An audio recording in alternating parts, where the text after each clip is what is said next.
Slate basically wrote an article basically saying, he's a quack, da da da da da, can you trust him, and all those sorts of things.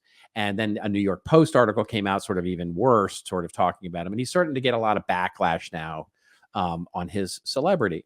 And the discussion that Heath and I were having was, one, is this inevitable for basically any influencer that reaches a certain size, right? It's Galloway talks about this a lot, right? Once you get to a certain size or a certain size of audience, details matter, accuracy matters, all those kinds of things that didn't matter before, because you get called out. And in many ways, you get called out because you're influential. In other words, the way that somebody else becomes influential is by calling you out as being influential, right? And so we were having this this discussion about, is this inevitable for people, and is he handling it the right way? Because what coming out of all of this was that he had hired a PR firm that was trying to sort of quell the fire and put the fire out with his PR and his now marketing. And what I've came back to Heath with, and I said this, I said, look, the fact that he's now hiring a PR firm to do crisis communications is indicative that he didn't have one when he started to come up.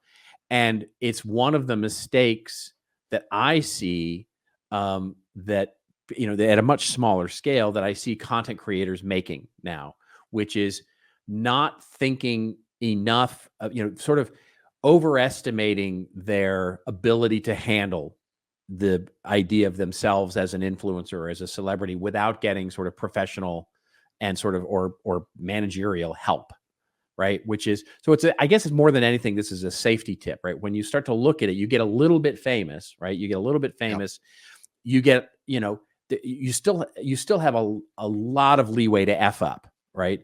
But as soon as you reach a certain level, that leeway goes away, and everything you say becomes under critical, sort of ideas, right? Look at Joe Rogan, look at him, look at all these people that sort of inevitably get to some level of size of audience. And at some point, it's not an if, it's a when it's going to happen, when you're going to say that thing that ultimately gets you in trouble with some audience, rightfully or wrongfully.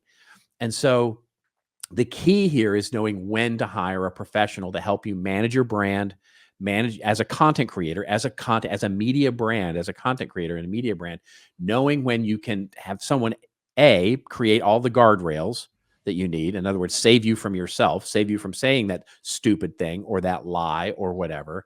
And then B, helping you manage your brand. So if you are going to be that Joe Rogan, if you are going to say this stupid thing purposely in order to create controversy, that you at least understand what the ramifications and implications are for your personal brand there and yourself as a media brand, so that you can do this. And it's just, I guess, his story here is really just sort of a cautionary tale about handling this as a marketer, as a content marketer, and as a creator of when do you want to actually create controversy versus increasing your reach and awareness and brand, and how does that affect how people see you in the world? Well, luckily, we'll never be that big. Yeah, exactly. Right. Exactly.